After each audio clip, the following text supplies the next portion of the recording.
ಶ್ರೀ ಗುರುಭ್ಯೋ ನಮಃ. ಹರಿ ಓಂ. ರಾಮಾನುಜದಯಾ ಪಾತ್ರಂ ಜ್ಞಾನ ವೈರಾಗ್ಯಭೂಷಣಂ ಶ್ರೀಮದ್ವೆಂಕಟನಾಥಾರ್ಯಂ ವಂದೇ ವೇದಾಂತದೇಶಿಕಂ. ಎಲ್ಲರಿಗೂ ನಮಸ್ಕಾರ.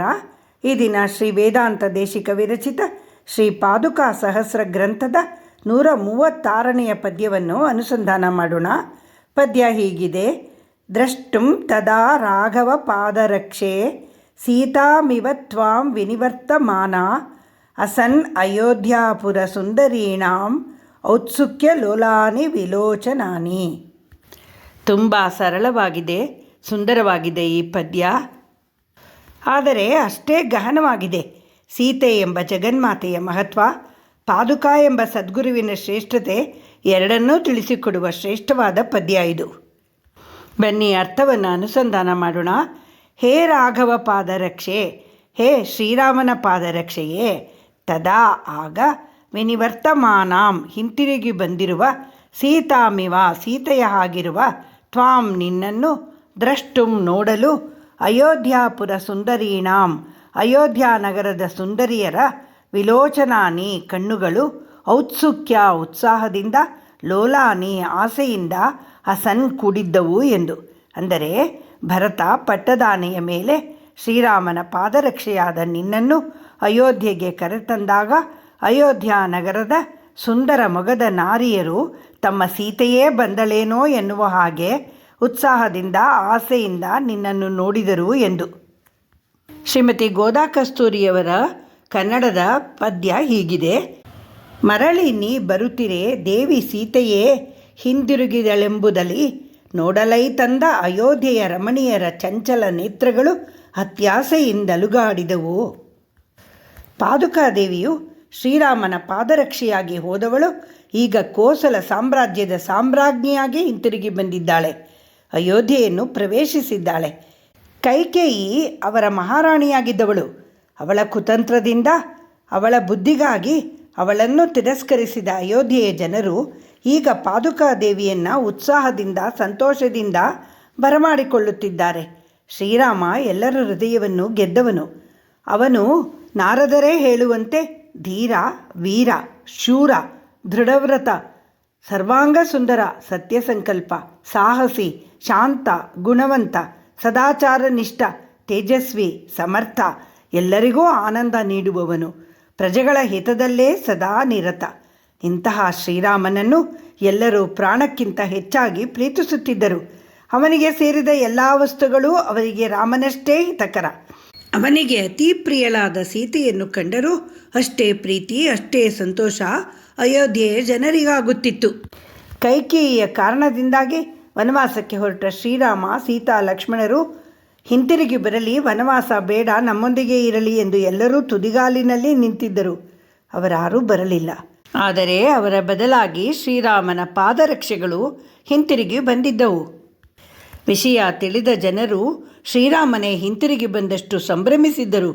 ಸೀತೆಯೇ ಹಿಂತಿರುಗಿ ಬಂದಳೇನೋ ಎಂದು ಸಂತೋಷಪಟ್ಟರು ಎನ್ನುತ್ತಿದ್ದಾರೆ ಶ್ರೀ ವೇದಾಂತ ದೇಶಿಕರು.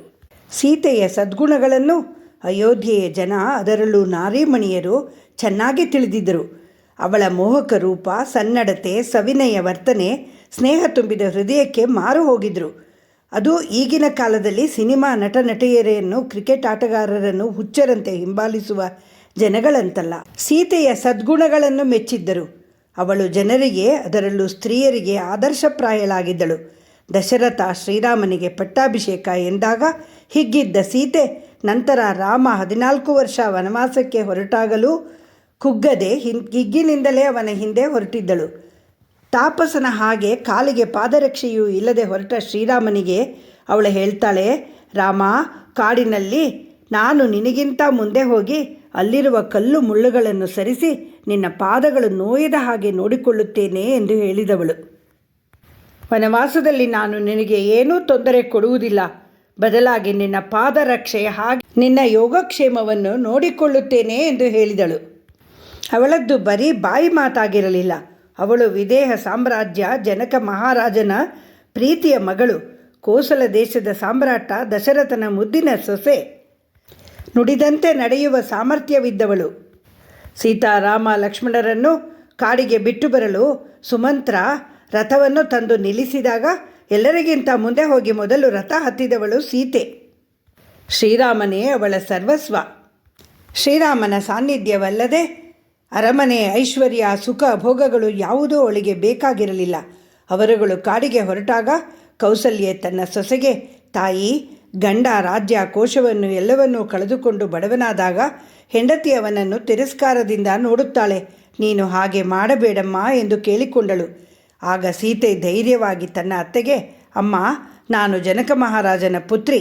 ನನ್ನ ತಂದೆ ತಾಯಿ ನನಗೆ ಸಂಸ್ಕಾರ ಕೊಟ್ಟಿದ್ದಾರೆ. ನಾನು ಅಂತಹವಳಲ್ಲ, ಧೈರ್ಯವಾಗಿರಿ ಎನ್ನುತ್ತಾಳೆ. ಕೈಕೇಯಿ ನಿರ್ದಯಳಾಗಿ ಸೀತೆಗೂ ನಾರುಮಡಿಯನ್ನು ಕೊಟ್ಟಾಗ ಸೀತೆ ನೀರು ತುಂಬಿದ ಕಣ್ಣುಗಳಿಂದ ಅದನ್ನು ಸ್ವೀಕರಿಸಿ ಅದನ್ನು ಉಡುವುದಕ್ಕೆ ಬರದೆ, ರಾಮ, ಇದನ್ನು ಉಡುವುದು ಹೇಗೆ ಎಂದು ಅವನ ಮನದ ಇಂಗಿತವನ್ನು ತಿಳಿಯಲು ಪ್ರಯತ್ನಿಸುತ್ತಿದ್ದಾಗ ಗುರುಗಳಾದ ವಸಿಷ್ಠರು ಕೈಕೇಯಿಯನ್ನು ಗದರಿಸುತ್ತಾರೆ. ಕೈಕೇಯಿ, ನೀನೇನಾದರೂ ಸೀತೆಯನ್ನು ನಾರುಮುಡಿ ಉಡು ಎಂದು ಬಲವಂತ ಮಾಡಿದೆಯೋ ನೋಡುತ್ತಿರು. ಅವಳನ್ನೇ ಕೋಸಲದ ಸಿಂಹಾಸನದ ಮೇಲೆ ಕೂಡಿಸಿ ಸಾಮ್ರಾಜ್ಞಿಯನ್ನಾಗಿ ಮಾಡುತ್ತೇನೆ. ಅವಳು ಶ್ರೀರಾಮನ ಅರ್ಧಾಂಗಿ. ಅವಳಿಗೂ ದೇಶವನ್ನಾಳುವ ಹಕ್ಕಿದೆ ಎಂದು ಸೀತೆಯನ್ನು, ಮಹಿಳೆಯರನ್ನು ಗೌರವಿಸುವ ಮಾತುಗಳನ್ನಾಡುತ್ತಾರೆ ವಸಿಷ್ಠ ಋಷಿಗಳು.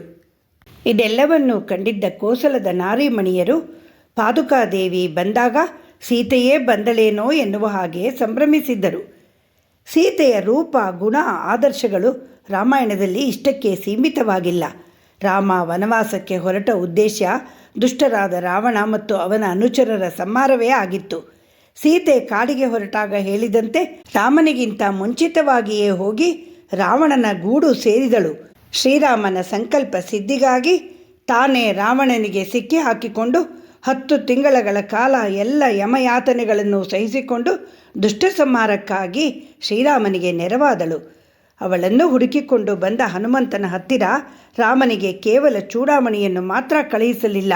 ಜೊತೆಗೆ ಹನುಮಂತ ರಾವಣನ ಊರಿಗೆ ದಾರಿಯಲ್ಲಿ ದಾಟಬೇಕಾದ ಮಹಾಸಮುದ್ರದ ಬಗ್ಗೆ ಮಾಹಿತಿ, ರಾವಣನ ಲಂಕೆ ಎಂಬ ಕೋಟೆ, ಅದರ ಭದ್ರತೆ, ರಾಕ್ಷಸರ ಬಲಾಬಲ, ಅವರು ಉಪಯೋಗಿಸುವ ಆಯುಧಗಳು, ಅವನ ಸೈನ್ಯ ಶಕ್ತಿ, ಆಗ ಇಂದ್ರಜಿತುವಿನ ಸಾಮರ್ಥ್ಯ, ಅಷ್ಟೇ ಅಲ್ಲ ರಾವಣನ ದೌರ್ಬಲ್ಯಗಳು, ಜೊತೆಗೆ ರಾವಣನ ತಮ್ಮ ವಿಭೀಷಣನ ಧರ್ಮಪರಾಯಣತೆ, ಅವನನ್ನು ತಮ್ಮ ಕಡೆ ಸೇರಿಸಿಕೊಳ್ಳಬಹುದು ಎಂಬ ಸೂಕ್ಷ್ಮತೆ, ಎಲ್ಲ ಸಮಾಚಾರಗಳನ್ನು ಹನುಮಂತ ಕೊಂಡೊಯ್ಯಲು ಸಾಧ್ಯವಾದದ್ದು ಸೀತಾನ್ವೇಷಣದಿಂದ. ಸೀತೆಯು ರಾಮನ ಹಾಗೆ ದೃಢವ್ರತಳು, ಸತ್ಕಾರ್ಯದಲ್ಲಿ ನಿರತಳು, ಸತ್ಯಸಂಧಳು, ಜಗತ್ತಿನ ಬೆಳಕೂ ಆಗಿದ್ದಳು. ಸೀತೆಯು ರಾಮನ ಹೆಂಡತಿ ಮಾತ್ರವಲ್ಲ, ಅವನ ಸತ್ಸಂಕಲ್ಪಗಳ ಸಂಗಾತಿಯೂ ಆಗಿದ್ದಳು. ಮುಂದಿನದು ತಿಳಿದಿರದಿದ್ದರೂ ಅಯೋಧ್ಯೆಯ ಜನತೆಯ ಹೃದಯಕ್ಕೆ ಸೀತೆ ಬಹಳ ಹತ್ತಿರವಾಗಿದ್ದಳು. ಆದ್ದರಿಂದ ಸೀತೆಯೇ ಹಿಂತಿರುಗಿ ಬಂದಷ್ಟು ಸಂಭ್ರಮಿಸಿ ಅರಳಿದ ಕಣ್ಣುಗಳಿಂದ ತುಂಬಿದ ಹೃದಯದಿಂದ ಪಾದುಕಾದೇವಿಯನ್ನು ಸ್ವಾಗತಿಸಿದ್ದರು ಅಯೋಧ್ಯೆಯ ಪುರಜನರು, ಅದರಲ್ಲೂ ಸ್ತ್ರೀಯರು ಎಂದಿದ್ದಾರೆ ಶ್ರೀ ವೇದಾಂತ ದೇಶಿಕರು. ಪಾದುಕಾದೇವಿಯನ್ನು ಶ್ರೀ ನಮ್ಮಾಳ್ವಾರರು, ಶ್ರೀ ವಿಶ್ವಕ್ಸೇನರು ಎಂದು ತೆಗೆದುಕೊಂಡರೆ, ಜೀವಾತ್ಮರುಗಳು ಅಧೋಗತಿಯತ್ತ ಪ್ರಯಾಣ ಬೆಳೆಸದೆ ಊರ್ಧ್ವಗತಿಯಲ್ಲಿ ಸಾಗಿ ಮೋಕ್ಷ ಪಡೆಯಲು, ಭಗವಂತನ ಸಾನ್ನಿಧ್ಯವನ್ನು ಶಾಶ್ವತವಾಗಿ ಪಡೆಯಲು ಅನುಕೂಲ ಮಾಡಿಕೊಡುವವರೇ ನಮ್ಮಾಳ್ವಾರರು. ತಪಸ್ಸು ಮಾಡುವ ಕಷ್ಟವಿಲ್ಲ, ಜಪ ಮಾಡುವ ಶ್ರಮವಿಲ್ಲ, ವೇದ ಪಾರಂಗತರಾಗಬೇಕಾಗಿಲ್ಲ, ಭವಬಂಧನದಿಂದ ಬಿಡಿಸಲು, ಭಗವಂತನ ಕೈ ಹಿಡಿಯಲು ಜೀವಾತ್ಮರುಗಳು ಮನದ ಅರಿಷಡ್ವರ್ಗಗಳನ್ನು ಕಳೆಯುವಂತೆ ಮಾಡಲು ಸೀತಾಮಾತೆಯು ಜಗತ್ತಿನ ಜನರನ್ನು ದುಷ್ಟಜನರ ಭೀತಿಯಿಂದ ಕಾಪಾಡಿದಂತೆ ಪರಾಂಕುಶ ನಾಯಕಿಯಾದ ಪಾದುಕಾದೇವಿಯಾದ ನಮ್ಮಾಳ್ವಾರರ ತಿರುವಾಯ್ಮೊಳಿಯು ಜನರ ಭವಭೀತಿಯನ್ನು ಕಳೆಯಬಲ್ಲದು.